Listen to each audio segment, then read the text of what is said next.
Realtree's Midwest Whitetail is brought to you by Hoyt, Hoyman Tree Saws, Lone Wolf Tree Stands, Nikon, Ozonics, Redneck Blinds, RTP Outdoors, Spot Hog Releases, Wasp Archery, Viking Solutions, and Realtree. Day 44, January 8th. This is it, the final day of my hunting season. It's pretty depressing, really. I mean, I hate it when the season comes to an end. People think that hunting as much as I do that you'd get burnt out, but I really don't. I don't know what it is. Maybe it's the chase, that you always have something to get up for every morning because you got this certain deer that you're trying to catch up with. So I have to try to make the best decision I possibly can for this evening because this is it.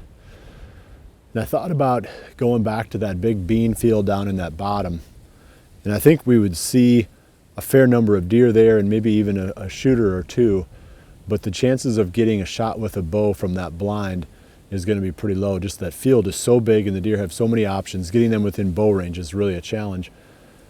So I'm going to go down and hunt the tube buck again at the spot that we call the tube.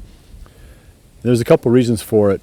First, this has been a very daylight active buck this whole fall. I've got a lot of trail camera pictures of him during the day, and the spot sets up so that if we do see him, there's a pretty decent chance we're going to get a shot at him because the deer funnel through that little spot right in front of the blind, right where that crossing is on that ditch between those two small fields.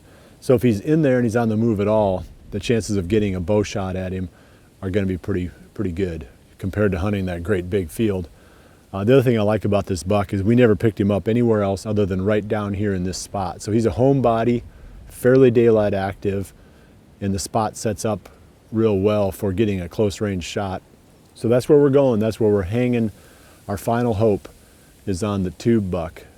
And it's gotten a little bit cooler today. It's about 45 degrees compared to yesterday pushing 60. We got a lot of wind. They were talking this morning on the forecast like a 50-some mile per hour gusts, and I don't think we ever hit that, but it's a lot breezier today than it was yesterday. And I like that too. I mean, I like the fact that we can get down in there, even if we make a little bit of noise and the deer aren't going to know, they just won't hear us. And they're less likely to smell us too because of all the swirling down in that valley. I think if we go quick, we can get into that blind and keep the windows closed, keep our scent from getting out, and we should be in pretty good shape for this whole evening of hunting. That is the plan, the last hunt of the 2018 season.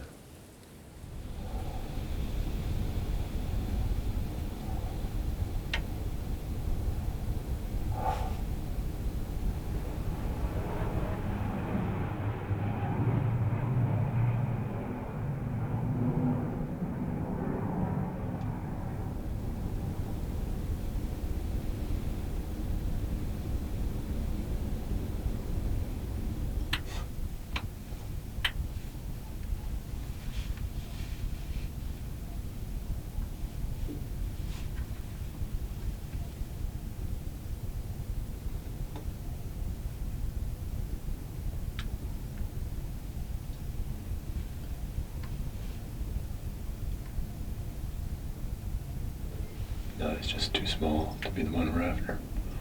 It's only a 2-year-old.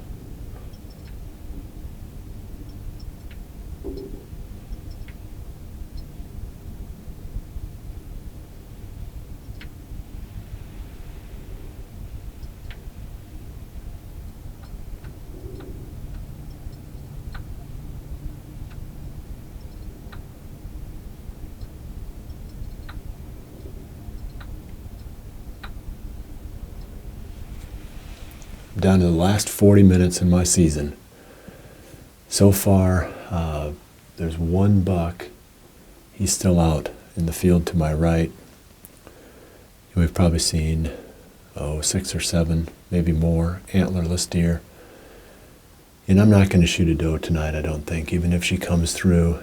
I've got some stuff I have to do tomorrow, and I wouldn't have time to get her taken care of properly. If we can get that buck, then I'd make an exception and get up extra early and make sure that I get things done. But probably not going to be shooting one of these does. So unless the tube buck shows up or one of similar age, my season's going to come to a screeching halt here pretty soon.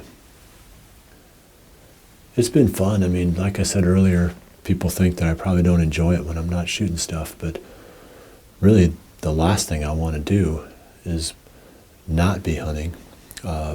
Granted, I had a lot of tags, so I could have killed quite a few bucks before I ran out of opportunities to keep hunting, but I don't have any problem not filling my tag. If the right deer would have come along, and I guess we did have that one chance back in 11th of November with that big 7, so I couldn't really ask for a whole lot more than one good opportunity like that in a season. Some years are better than others. Next year we've seen a lot of solid up-and-comer bucks on the farm, so next year there should be a few more targets to add to the list. I guess we're perpetual optimists. We're always thinking next year is going to be better than this year, and that's kind of the way I'm looking at it now. So there's always a chance something comes out still. I'm not throwing in the cards just yet. We still got 40 minutes, and there are deer moving. So if we can get that tube buck to come through here, we'll show it to you before the end of the video blog. Otherwise, this is my sign out, and I appreciate you following my blog this whole fall, and we'll do some off-season stuff too. I'm going to be talking about shed hunting and some scouting and that sort of stuff that we can put on the blog here. So it's not like I'm going away. I might take a little break for a while, then I'll be back again. But like I said, thanks for joining me, and hopefully we can bring you a little bit more action before the season ends in about 38 minutes.